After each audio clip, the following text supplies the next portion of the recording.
there's a misnomer, in my opinion, that callings are eternal or permanent. I think that we can be called to things for seasons.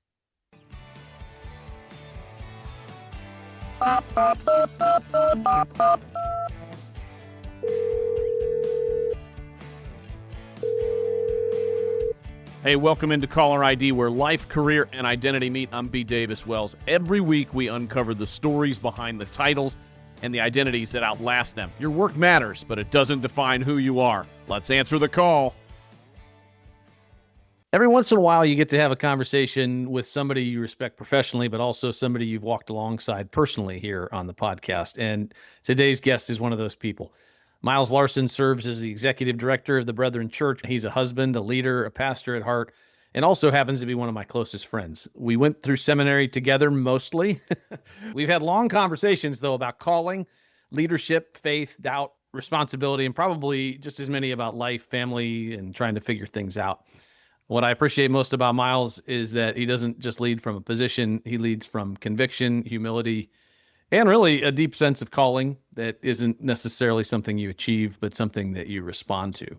This episode isn't about church leadership. So if you're here thinking this is about how to lead a church or a denomination, it's not. It's about calling. It's about career, identity, pressure, those things that all of us face, whether we're in the spiritual realm of leading a church or whether we don't believe in God, and what that means to us and how to lead people. And this is my call with Miles Larson. Miles, thank you for taking the call. I've listened to many of your other podcasts. I think I'm almost all the way caught up. And initially I'm like, why? Why are you inviting me? There's so many great candidates. There's so many great participants, people who have accepted your call. I hope I have something interesting to say. Well, we'll let people figure out if you have something interesting to say. I think you probably do. Stay to the bitter end. That's the only way to find out. Well, you do have some interesting experience. You've worked in a career role. You've worked as a pastor. You worked in all kinds of roles. But outside of work, what do you do for fun? What kind of fills you up outside of work? Yeah, my wife and I joke that one of my hobbies is collecting hobbies. I'm just a very curious person. And so I get kind of an idea of a thing, and then I want to go learn enough about it to be, just proficient, competent. Yeah. And then I kind of lose interest. And so when I was younger, I thought that was like a character flaw.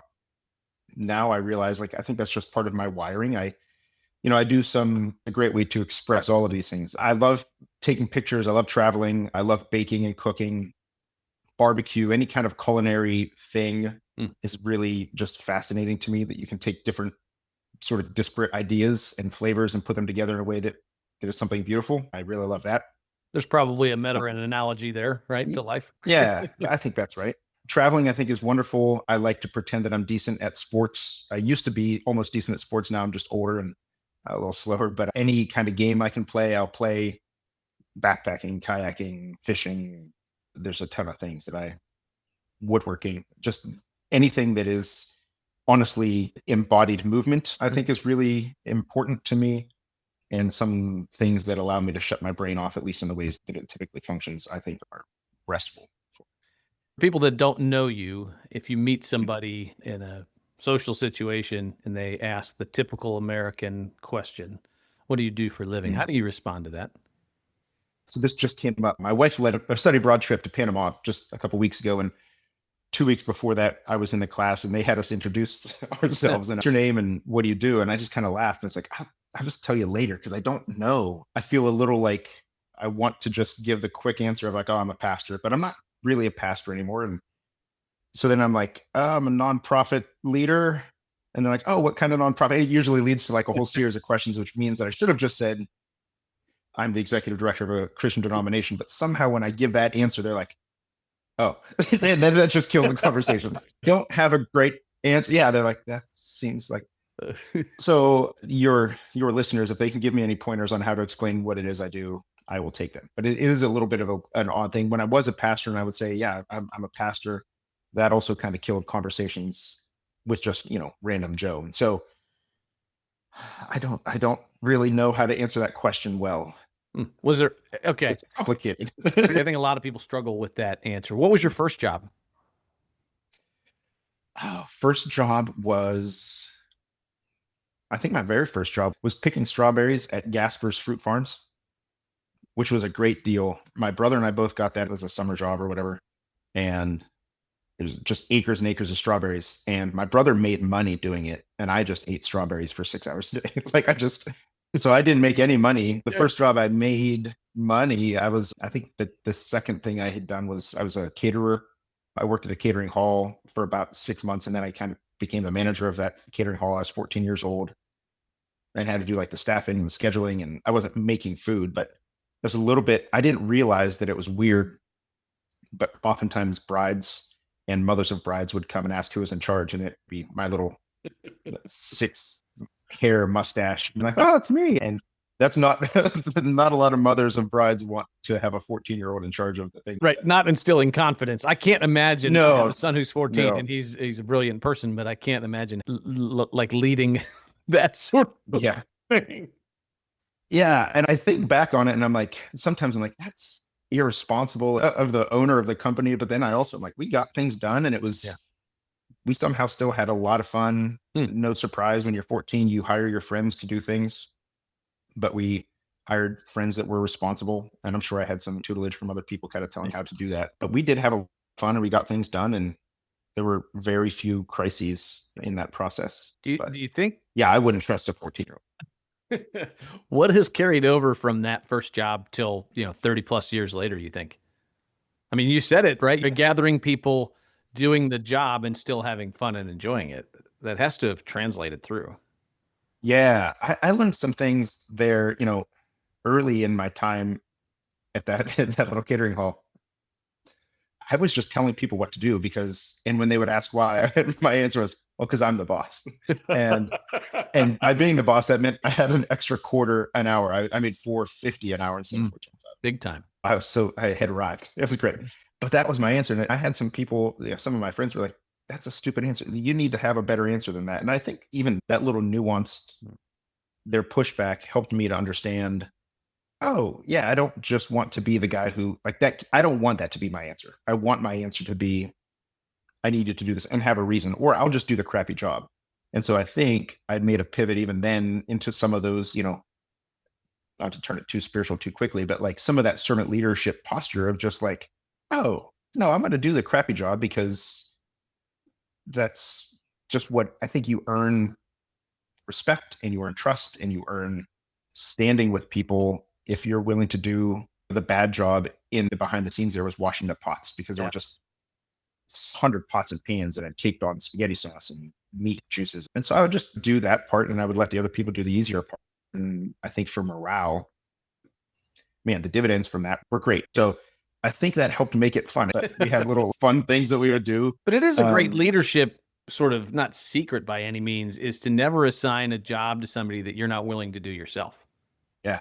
And I think that there's a posturing when you're young as well of like, that I learned early because people had rebuked me, but like, yeah, I don't have to do that. I'm going to do the fun part. And that quickly got sort of rewritten as I saw like minor mutinies with my staff of like, no, I'm not going to do those. And people threatening to walk out and stuff. I don't. What if I just did the crappy job? Like, that's okay. I can do that.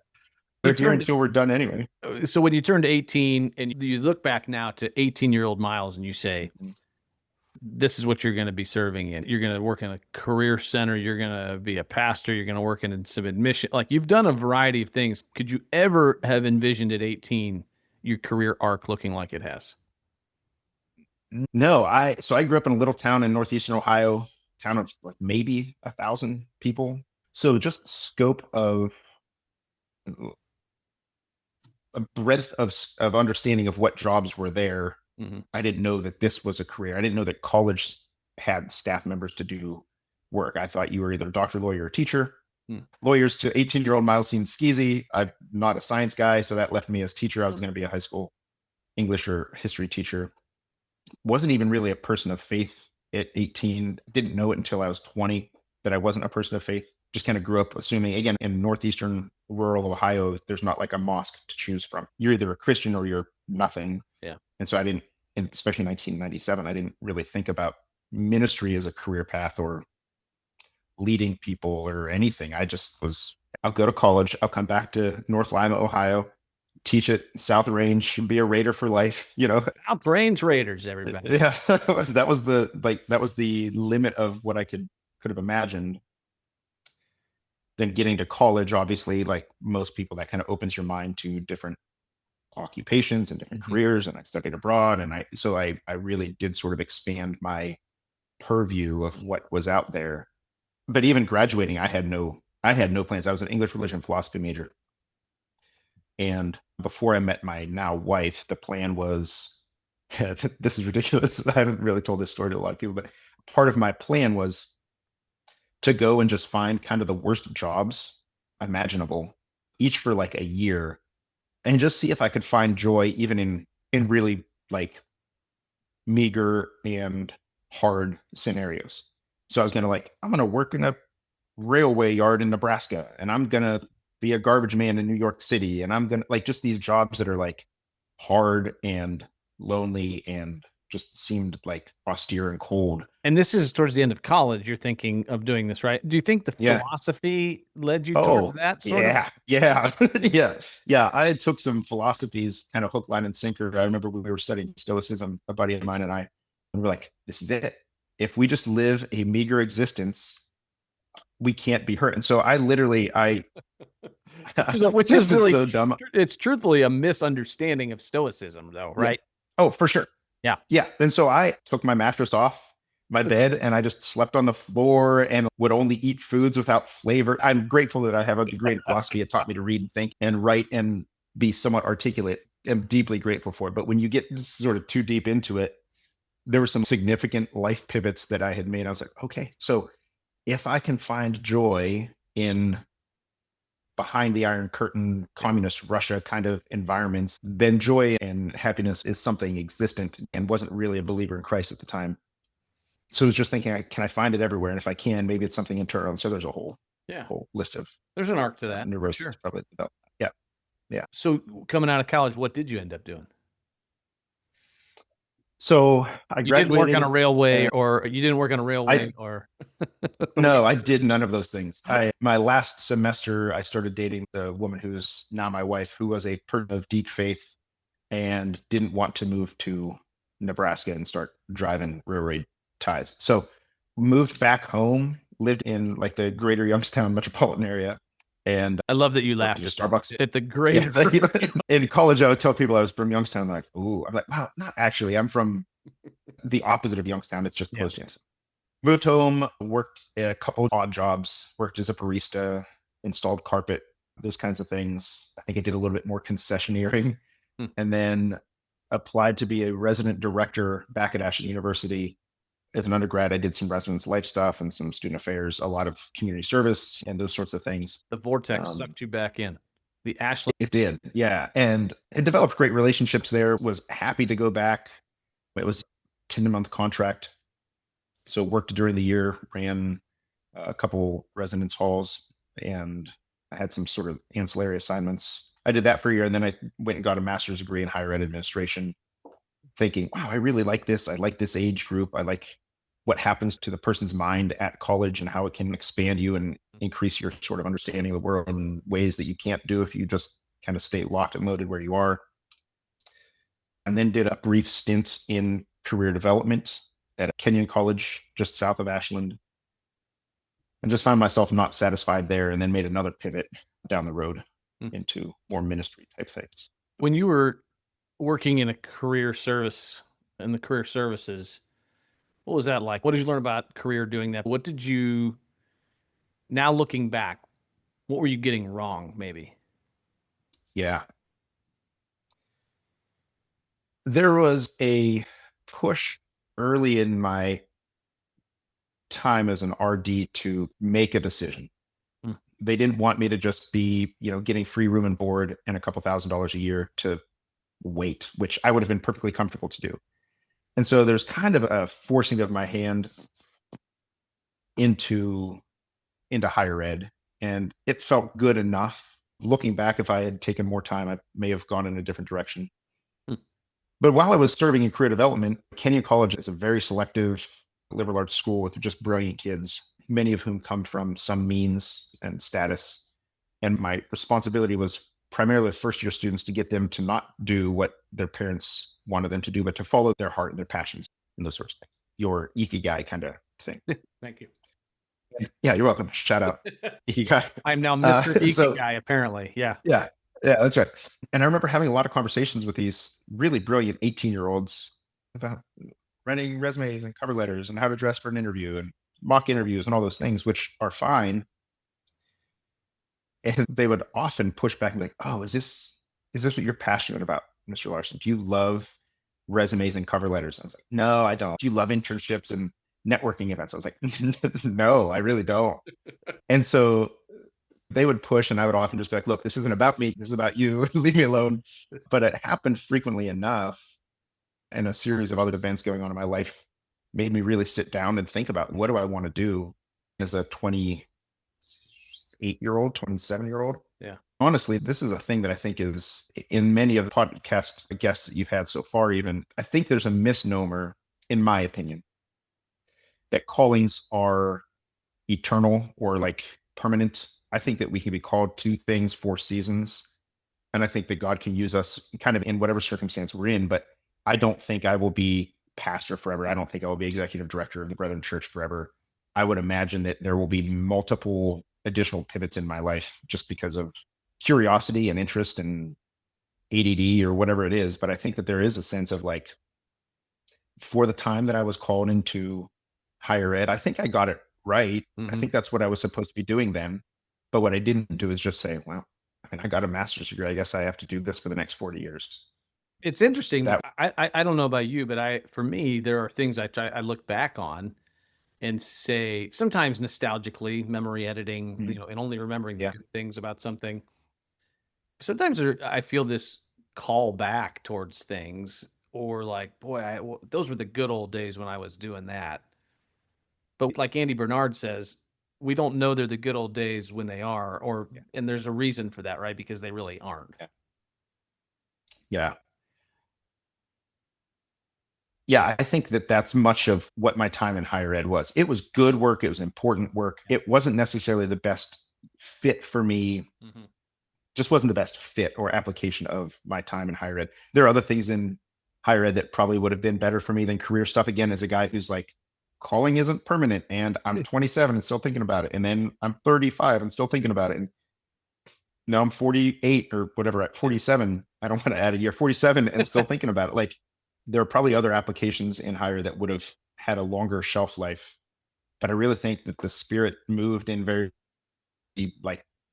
palpable ways to move me from what I was in, which was, again, not all puppies and rainbows. It was hard. Yeah. And not like the work was hard, but there was this sort of, I don't know, discontent, kind of like spiritual discontent in work that wasn't supposed to be permanent. Jason Barnhart, who I just had on the podcast recently, actually used the same language and said for somebody that maybe not in the Christian circle, explain that more, because I think it doesn't just necessarily mean a holy discontent, or it can for folks that are followers of Jesus, but I think it also has a more universal sort of meaning. Yeah. What I mean is, so there are parts of my current job, hopefully nobody in the Brethren Church listens to this, but there are parts of my job that aren't all that fun. There are parts that are just hard, that are, that everything feels like a fight. Sometimes there are elements that are just a challenge. They're not interesting, whatever. That's not what I'm considering spiritual discontent. What I mean is, like, there's a part of me that loses the zeal for the work. The idea of getting up and going to do the thing or serving the people that I'm called to serve or lead. When we start to not love the people that we're supposed to lead and serve, I think we may have stayed too long. Yeah. And that happens a lot. Yeah. Yeah, I think it does. And again, what I don't want it to sound like is the spiritual discontent or the holy discontent is just, I prefer something else, or my office doesn't have a window. I don't mean any of those kind of preferential, superficial things, but like where your spirit isn't in alignment with the way you spend a third of your life. Well, that's a hard way to go through the next, 20, 30, 40 years. And I know people that have done that are, 30 and they're like, well, I got this degree. I guess I have to be in sales forever. And I'm like, oh, you're too young to just mail it in, man. I had a conversation with somebody a couple years ago who sort of had that approach, and he was around 50. And he said, well, I'm just going to check the box and show up every day for the next X amount of time. And part of me was kind of proud of him in a way of like, I guess he's going to bring his lunch pail. He's still going to do his job well, but also like part of me was like, dude, how are you going to do that? Like you said, you spend a third of your life quite often with these people and doing this thing. How do you not feel in your gut, it's time to go? I got to do something else. Because I think, again, as a man of faith, I think that God wants good things for you. Again, that doesn't mean everything's easy. It doesn't mean he doesn't want to challenge you. I've grown. Some of the hardest things that I've done are the things that I do look back on with like, oh, that was hard. Maybe not rose-colored glasses, but I grew a ton in those environments. So I'm not trying to argue against working hard or struggling. I think that's very real. But I do think that, we only get 70, 80 years. Maybe. Yeah, I mean, playing the numbers. If we get 75 years, hoping. But I want those years to be impactful for my family and I. I want to be able to look over those years with pride, not resignation. And I want to be happy with the experiences that I've had. I applaud folks that I wouldn't want to be the guy who's just like, well, I'm just done. I'm not working. I don't want to be the guy from the Office Space, right? Who's just like, I don't think I'm doing that anymore. Like that's not go anymore. That's not the holy discontent I'm talking about. But like, I think God wants us to find joy in places. And if you are working against it all the time, I just think it's worth asking the question, maybe there's something else out there for me. And again, I'm coming at this from the sort of the pastoral lens. I'm thinking about a lot of our pastors who have been there for a long time. If you know your call, I still think there's value in seeking wise counsel and having a community that discerns this call with you. Mhm. But man, you know what's going on more intimately than most others, unless you have a lot of people you're really vulnerable and intimate with, which is not typical for pastors. We don't lead with that. So I do think that there's a sense of like, if you know this isn't right for you, I'm not saying just jump and run, but give yourself permission to like imagine and dream of another iteration of your life that is not characterized by hardship and misery. Like I don't think that's where we need to spend our time. When you decided to move on from Kenyon, is that what was happening? Mm-hmm. Like, did you talk to people? How did you come to a consensus and what did you do then? I know what you did, but like, how did you get to that decision? Yeah. So that's when I started feeling called into the ministry. I had joined a small group actually with Jason Barnhart. Sorry. Yeah, it ended up working out. It's great. With Jason and a bunch of other people who I'm still in varying degrees of contact with. That was my first like really meaningful sort of spiritual community. At that point, I also had been jumping around from a couple different churches, and long story short-ish, I was at a Methodist church that was fine, but the sort of spiritual emotional reaction that I had was not congruent with what was going on in the room, if that makes sense. Yep. Almost like audible voice from the Lord telling me to stop messing around, Cooper, get off the pot kind of a vibe. Yeah. Sounds like about going into ministry. Yeah. That sounds Yeah. He cleaned it up. Yeah. I remember sitting down in the pew, and this is before I had any other emotions besides like joy and road rage. And my wife looked at me and I'm sobbing, and she's like, "What are you doing?" And I explained to her afterwards, I was like, "I think I have to go be a pastor." And she's like, "Well, you can't be a pastor. Like you just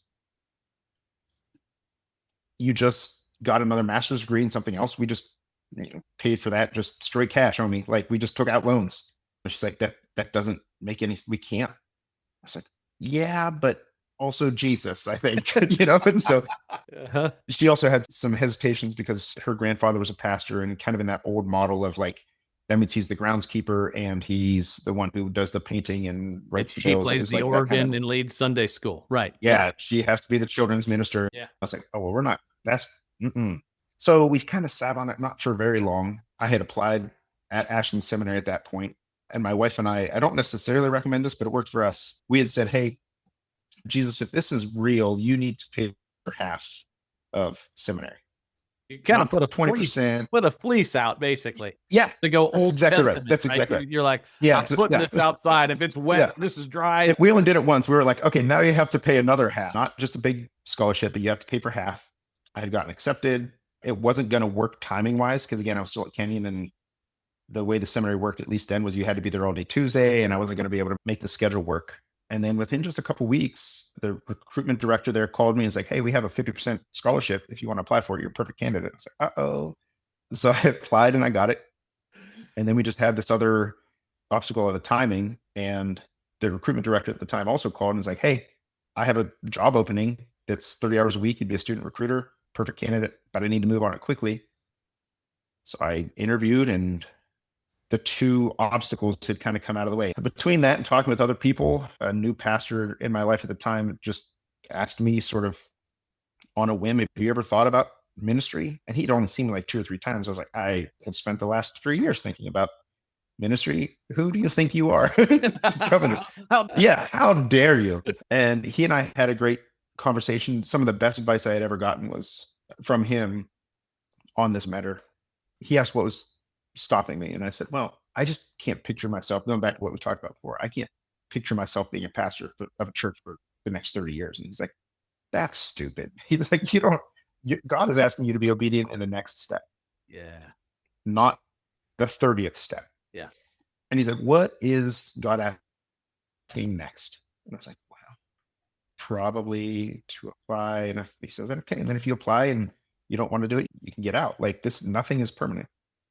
So that the kind of consolidating that, or reducing the monstrosity of another career change and going to get another degree, kind of distilling it down to, one bite at a time, Yeah. say yes to the next thing, that made it possible. And then within that semester, I had started at seminary and started serving in our local church in a volunteer capacity. Just went from there. And even through that, still, and maybe it's a little imposter syndrome. Maybe it's a little like, "God, I think you got the wrong number, but here I am." Other people just being able to affirm, like, "Yeah, there's some fruitfulness in the work that you're putting in there. People's lives who are better. People know Jesus in different ways because of your witness that, you know, other people who have different skill sets, they can't reach." And so kind of an ongoing communal affirmation, I think, was really important too in those early years. It reminds me of people that become psychiatrists, therapists, pastors, in some way, all in the same boat, right? Like you're shepherding people and trying to get, well, you're trying to do a few different things, but ultimately you're trying to get somebody to be the best version of themselves in many ways. And I think imposter syndrome is something, whether you're coaching, whether you're pastoring, whether you're shrinking, whatever it is, right? Like, I think there's a lot of that goes on that you have to deal with, maybe more than a lot of other jobs, because you can quantifiably see whether or not you're good at business, right? Yes. Am I making the company money? You can quantifiably see a lot of things in other fields, but when it comes to the social services and people, it's not quantifiable, right? Like there's no metrics for it. My wife will often ask me, she works in higher ed now. We'll often ask each other, "So what'd you do today?" And I'm like, "Gosh, I don't know. I worked for 10 hours, but I don't have a thing. Like I don't have a widget to show you." Yeah. It's a lot of what you're talking about. It's difficult to evaluate or to point to that fruitfulness. So how do you define success? Usually I ask that question as one of my end of the interview, like we're going to do a word association, but I'm going to Yeah. ask you now, how do you define success in your role and in the roles you've had as pastor and as executive director for the Brethren Church? Yeah, I think in a word, for word association type answers, I would say it's just fruitfulness, right? Like, I don't want to be measured by followers. I don't want to be measured by economic growth of the denomination. Like, are we able to do, and I thought this at the churches that I've worked at, and I'm thinking this in this role now, even in my previous role at the national office, like, where can I point to fruit? In my former role at the national office, I was the director of congregational vitality.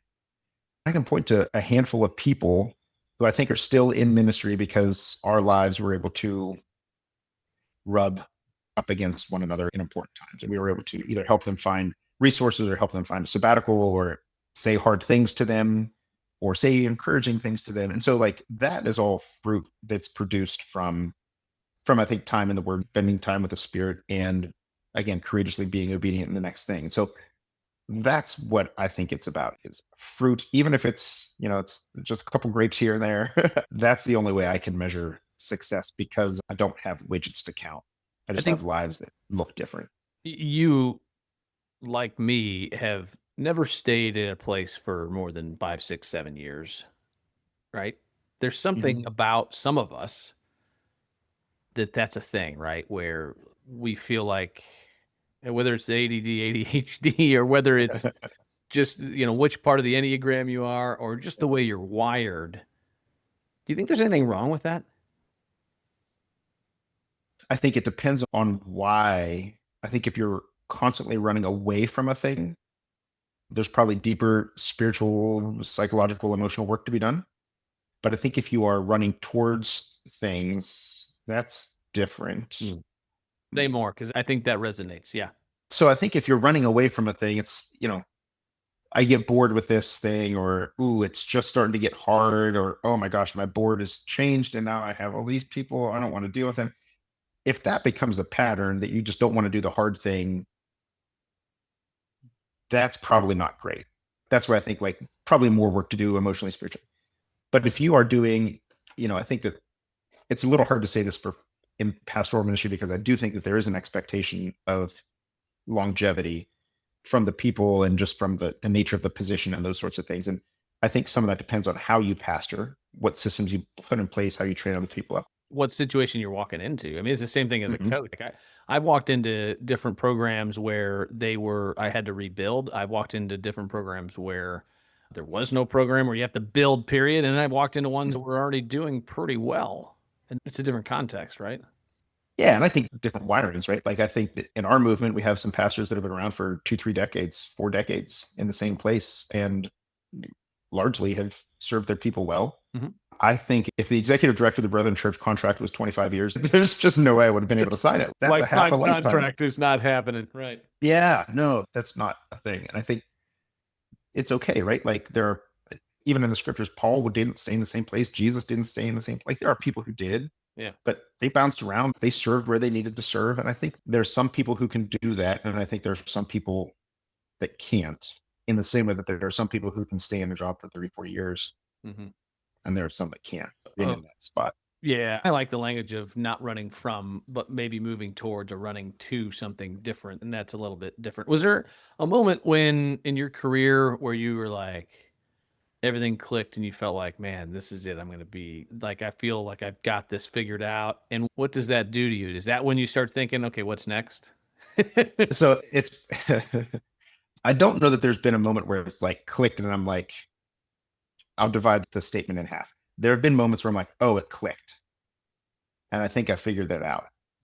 But there haven't been moments where I'm like, I've arrived or any of that kind of sentiment. I'm like, oh gosh, no.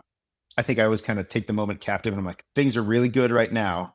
Yeah. I've been fighting against this. This is sort of Larson household indoctrination from my youth of like, if things are going well, don't get used to it because something bad is always going to happen. And I'm like, no, no. Listen, Miles, you and I both know where this Ugh. comes from. This comes from rooting for the Cleveland Browns as a kid. Yes, it's Northeast Ohio steel belt, and I'm just like, I rebuke that. And look, I actually no, have started. It's funny you say, because I'm also a songwriter, and one of the things I'm working on is yeah, that I've started to take some notes on a song about not waiting for the other shoe to drop. I have a song in works yeah, about that yeah, exact phrase, because it is hard when you grow up with that sort of drilled into your head. And whatever it is, it's yeah. not like it's necessarily our parents' fault or the environment. It's a Nope. combination of things, right? Yeah, and so I've been fighting against that narrative for the last 8 or 10 years, and really, there were times when I was pastoring in California where things were just sweet, just really sweet, and there were parts of me that were like, oh gosh, what's going to happen? Like, and no, nothing happened. It was okay. We were there for about 4 years. I think we did good work, and then we moved to Wilmington. Yeah. But I think the part of what you said that is right is, yeah, when I start to get a thing figured out, again, not like No, I got I've you. mastered the art of pastoring or Sure. leadering. Yeah, that None of invent a new those. word. I like it. Yeah, but there is a sense of like, okay, we're in a good spot. I think we've learned some things. I think part of the reason I left Ashland, I'd been there for 18 years. I feel like I had learned the things that I could have learned there. We love the people that are there. It was the hardest move we've ever had to make. Preach. But like, if we hadn't, I would be just a different Yeah. person. I wouldn't know any better, butterfly effect and all that. But yeah, I think that there are times when it's like, okay, I've gotten to the spot where the Lord is releasing me or he's calling me into something else or however you want to talk about that. But I think a lot of folks just either because of expectations culturally or familially or communally Yeah. just wouldn't say the word feel trapped, but feel trapped. What's the most difficult leadership or career decision that you've had to make, you think? Boy, that's good. And maybe what you learned from it and why was it so Yeah. difficult?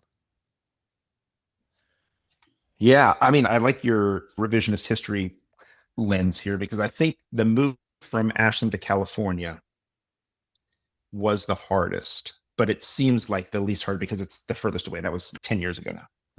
But we had deep, deep community in Ashland. We knew everybody. We were mostly well liked and were doing well in our jobs and in a good space relationally with one another. And then it was a hard decision to go. Mm-hmm. And especially at the beginning, it was even harder to stay just because a rural town in north central Ohio is not the same as a town in the Central Valley of California. Like they are culturally different beasts and different entities. Also not the same And as a southeastern city in North Carolina. and so like those things, they're multifaceted. It's like there were so many layers of like we're unplugging from the community that we had spent at that point half our life in, where we had both worked at, I worked at the university and the seminary and at one of the brethren churches there. And Leanne had done similarly, worked at the university. So we were deeply connected. And that was the part that made it so hard to leave. And then it took a little time to settle into, again, first time senior pastoring out in an environment that's very foreign. You can feel a little isolated. There's one other brethren church in the area, but not a lot of friendly faces outside of the walls of your church. And so it was the hardest thing we did, but I think it was also, when I look over my time, I think I probably grew more in those 4 years than any other 4-year period, even going away to college. I think that there was a lot of growth and refinement and forced reliance on my wife and on the Spirit, which just brought greater resilience and these other things. So it was hard, but it was good. And it was hard to leave there. Leaving those people was really hard because we had become deeply connected there as well. And we miss those people often. Yeah, I can relate to that. I get it. Mm-hmm. You now have what seems from the outside like a big title, right? You're the executive director. We jokingly call you the Pope, right? And we called Stephen Cole before you. Well, I called him the Cow Pope because he's a Cowboys fan. So I'm not going to do that to you, but I will say, how do you guard against that title or role becoming your identity? Yeah.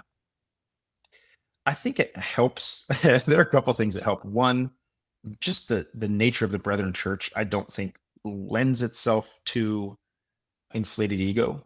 We tend to be a pretty simple, humble group of folk. Relatively flat. Specifically, yeah, leadership wise, when I try to explain to people, sometimes I'll say I'm basically the Pope of the Brethren Church without any authority. Is the hardest thing is to have a lot of responsibility and very little authority. Yeah. I've been in those roles. It is hard. It's much harder than having authority and no responsibility, or authority and responsibility. Yeah. And then you throw accountability in there somewhere, and it's just weird little cocktail that we don't necessarily have perfectly balanced. But I think that helps. I honestly think that we have a staff. So we now have 12 folks on our national staff, 5 that are regional people, and then some sort of ministry coordinators. And they are also people that I don't think would endure somebody who is haughty and pretentious and pulls rank and just tells the people to wash the pots. That wouldn't fly with the staff that we have.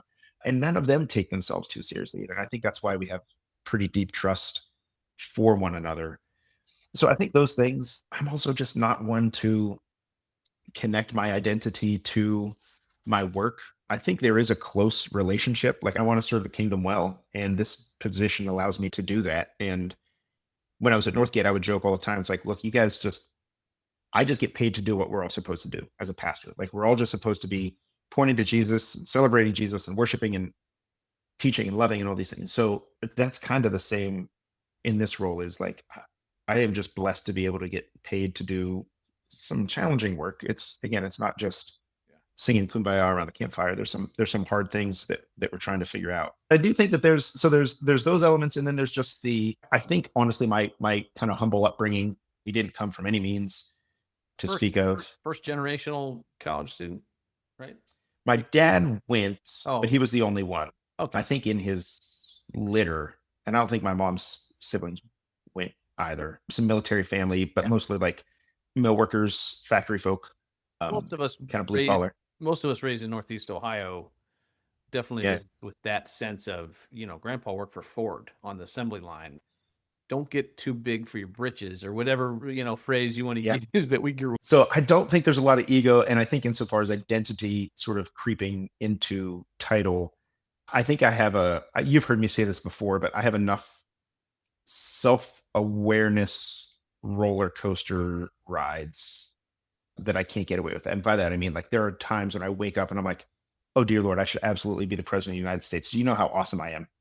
And then like 11 minutes later, I'm like, I can't believe they let me drive without supervision. Like so I have this like these highs and lows of just like, I am somewhere in between, right? I don't want to be the president. I'm glad I can drive.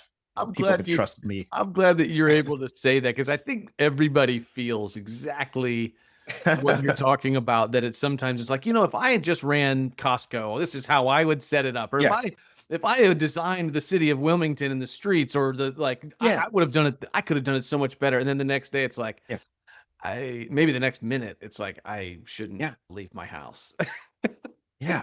I mean, honestly, all of the problems that people witness today, I think, are infinitely more complicated and infinitely simpler than we think.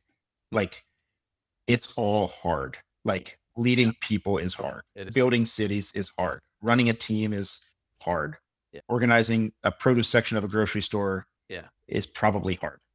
Because we have access to all the world's information right here, we think that, I could do that better. I know how to run a spaceship because I could just get on ChatGPT and it'll tell me.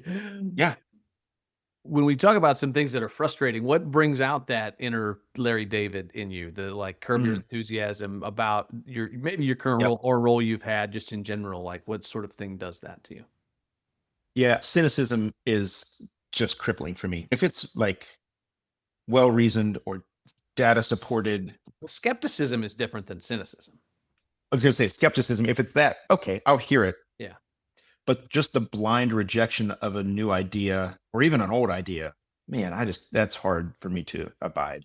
I think just negative attitudes in general. I'm a pretty joyful, upbeat kind of fella, pretty optimistic.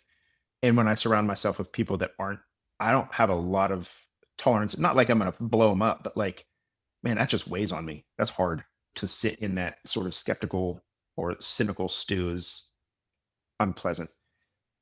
And then just processes that are like dogmatic and rigid and just like, this is the process, but nobody can articulate why the process is the process. That just gives me the hives. I don't need that. I'm a flexible fella. I like to keep things sort of organic and alive. Yeah. And those two things kind of squash that out of me. What about the opposite? What really brings you life and joy? The Ted Lasso moments. And by the way, when you do grow the mustache, you pull off a great pull off Ted Larson. Ted Lasso. It's no, I like Ted Larson. That's good. Yeah, I'm very jealous because I don't have the hair to pull off the Ted. Yeah. I think it's when you can see it's some of that fruitfulness that I talked about before. But there was a pastor in particular. This is, I think, a pretty emblematic story. When I first started talking with him about a sabbatical, he's like, "Oh, my church would never go for that." Well, but what if they did? He's like, "Well, they never would." I said, "But what if they did?" And we had some conversations, and I went to preach, and I talked about sabbatical and rest and all these things. And eventually the church was like, "Yeah, okay, let's give it a shot." And I served on his sabbatical team as well, which is like a way to check in with the pastor as they're going through this 3 months of kind of experiencing rest and renewal. And every time I saw him, like, color had returned to his face and he would smile and there was life. And when he came back and started preaching, everybody noticed it instantly. It's like, oh my gosh, his messages are better. And not in a like transactional way, like, oh, good, we got ours. But like, oh, our pastor is in a better spot. Like, it seems like he loves Jesus and loves us again. When I can see those moments of like, oh, this person's life maybe it was 6 months of work to get this thing to happen. But if there's something behind the eyes when you look at them as a result of the way our lives have interacted, I'll do it all day. And I got a lot of that in the vitality role. I got a lot of that pastoring. Even in higher ed, I got to see some of those moments of just people like, oh, those kind of seeing things click for them that were redemptive and restorative for them. I love all of that. That's the sauce. What do you think people, especially younger generations, are dealing with most when it comes to figuring out what to do with their lives? Is it the same as when we were growing up, or is it different? I think boy, I don't know. I've not thought about this. I think in some ways it's different just because the world is so different. Right? Like so many things are being automated, so many things are online, so many things are not social. Let I me think ask you. that, Let me ask it differently. yeah. How do you think culture has shifted to impact careers in ministry, and how will it continue to shift?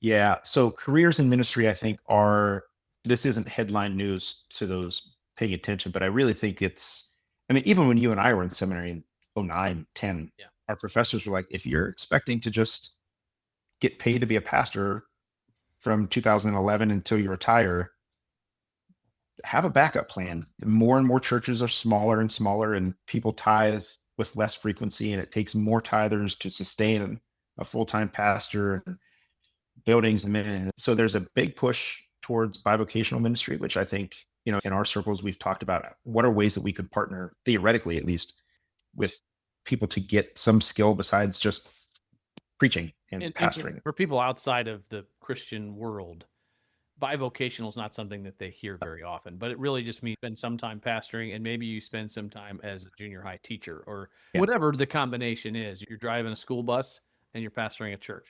Yeah. We have some of Yeah. that. Yeah. We have some of that. Yeah. And I think we're going to have more and more. But what that does is it changes the dynamics of the church to some degree.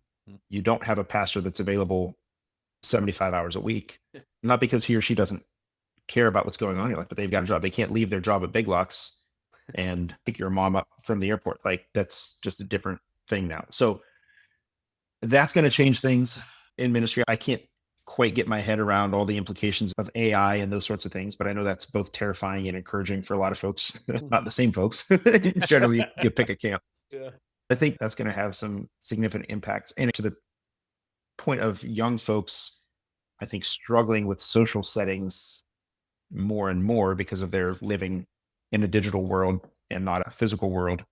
I think that's going to make the way church functions and interacts with one another a challenge as well.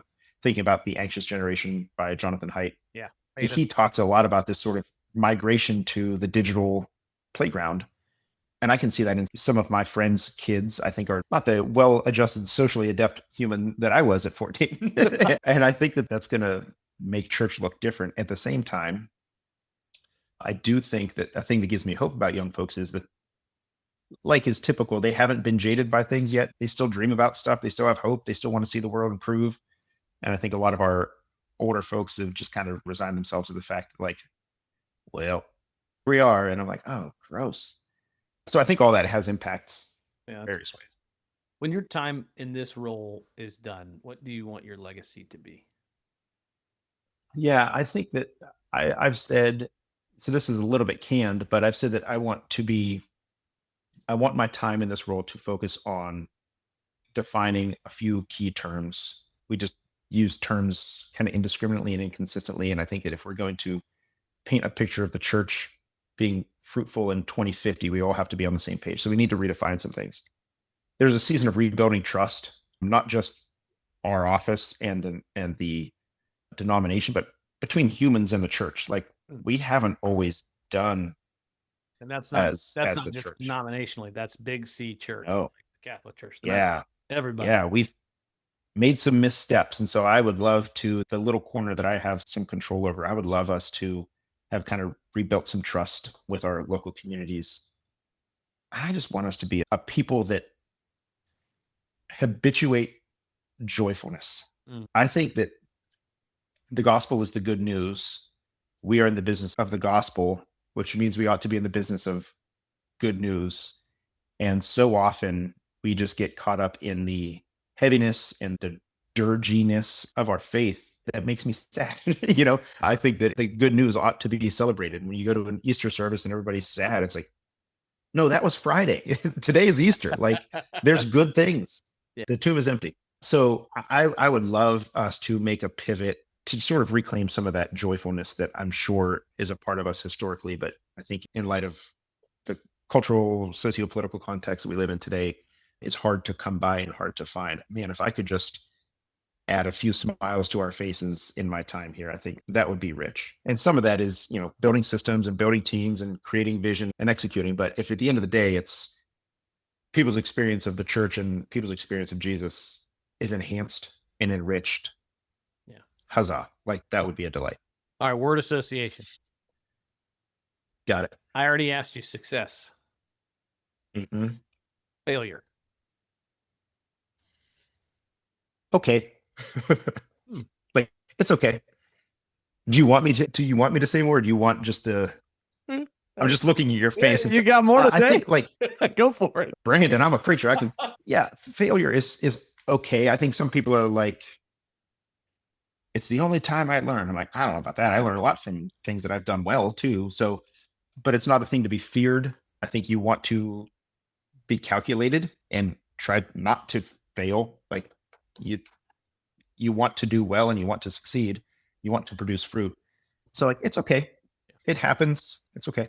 I think my favorite response on that from somebody is the word inevitable. I really love that response, right? Because as somebody who's done a lot of coaching, who's somebody who's big into sports or in learning an instrument and playing, like, failure is inevitable, and you have to get over the fear of it in so many ways. Calling.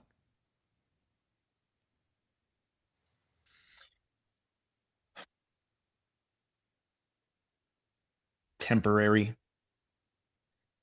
Responsibility.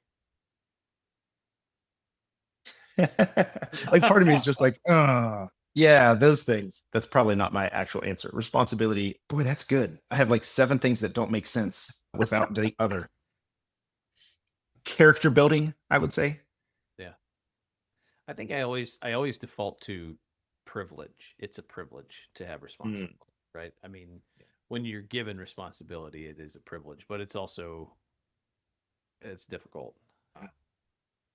Rest. Lifeblood. Like, I think it is. I think that without it, we're just cooked. Like, we don't do this well. I'm like Sabbath and sabbatical guy, but I think that it is the lifeblood of not just the ministry, but of leading, of husbanding, of fathering, of neighboring. I think if we don't do it, we're just cooked. Like, you can't. You're not built to go at red line forever. I know rest looks different for different people, but gosh, if you're not doing it, start. Like, do it.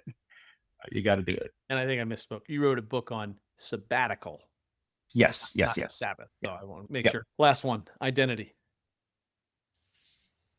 Fluid, which maybe is a loaded phrase right now, but I think basically what I mean is, like, I hope I'm not the same today as I was 20 years ago. And God forbid I'm the same in 20 years as I am today. So my identity has some core components, child of God, husband, those kind of things. But I really don't want it to be, I don't want to be in 20 years what I am now. I hope it's evolving and fluid. Dynamic and not static. I don't want to be a static character in the novel. I want to be Sawyer, like from Lost. Like, everybody hated him in the first couple seasons, and by the end you're like, he's kind of okay. Like, I want to be that. Or Nellie in The Office, who you absolutely hated her, and at least you could not hate her by the end. Yes. Yeah, and that's good. Yeah, that's a much more terrible. I've never seen Lost, so I don't know. Yeah. All right. So, what final piece of wisdom would you have for somebody trying to figure out their calling or their work, who they're becoming? I think that the way callings happen, it's obviously not a one size fits all thing. I know that specifically in the church world, I think we often position ourselves to have the skies open and a booming voice come down and say, Brandon, thou shalt X, Y, and Z. That can happen. That kind of happened for me insofar as, like, go to become, engage in ministry, but not necessarily the other positions that I've gone into subsequently. I think if you wait for that, you might just wait. Like you might just not get it. And so calling is different for different people. Sometimes you get the booming voice of the Lord. Sometimes it's opportunity. You needed a job, and so you worked at Denny's, and then you became an assistant manager, and now you're working at a real restaurant doing real things. But if you hear too many call stories from people that have been overly spiritualized, I think that can be damaging. And I think that God will use you for people not of faith. I think the world can use you and the gifts and the things that you have to offer the collective anywhere you are. So being open to change and being open to uniqueness of your call, I think, is critical.